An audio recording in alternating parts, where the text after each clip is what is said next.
Well, hey you guys, welcome back. So I want to do a very quick video and just show you how to do a very quick, simple pickled onion salad. Okay, so here we go. I have cut up a half of a red onion. I'm going to add a tablespoon of sugar. This was a big red onion.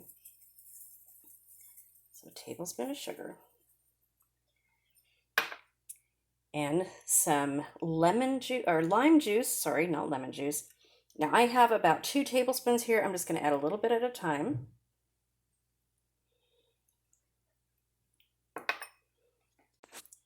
And I'm also going to be adding a little pinch of salt. So this is so simple, you guys, and it's so good.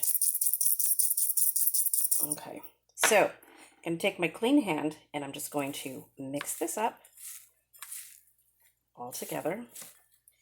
Now you can microwave this. I like it the way it comes out like this flavor. You can add, I have red wine vinegar and white wine vinegar. You can add that if you want. I would say about a teaspoon if you're going to add either one of those. So this, I'm going to be making pork schnitzel with spetzel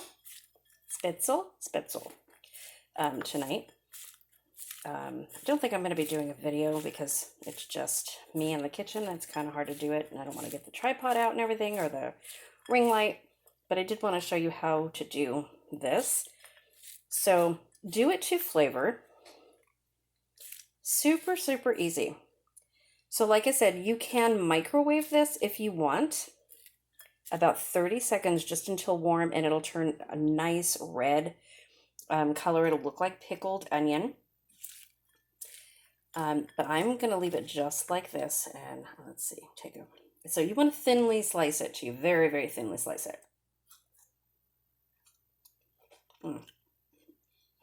Okay, so I like it just like this.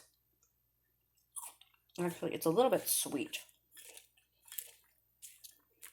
Oops. So let me add a little bit more salt and probably a little bit more lemon or lime, sorry. A little bit more lime. Okay, so I added the whole 2 tablespoons of lime. And all you do is you just let it sit like this until your dinner is ready and serve it on the side. You can add it to a salad if you want to. You can put some pickle slices in here and do the same thing, thinly sliced pickles. You have an instant pickled salad. Thanks for watching, you guys. Stay tuned for more, and please subscribe if you're not already subscribed. Lots and lots of giveaways coming. Don't forget to visit my Etsy shop. It's under the Canning Nana. You can also find it under Jack and Diane Designs. And $2 out of every debubbler that I sell is going to Heather, the needy homesteader, and her family. Thanks for watching, you guys, and thanks for supporting. See you soon.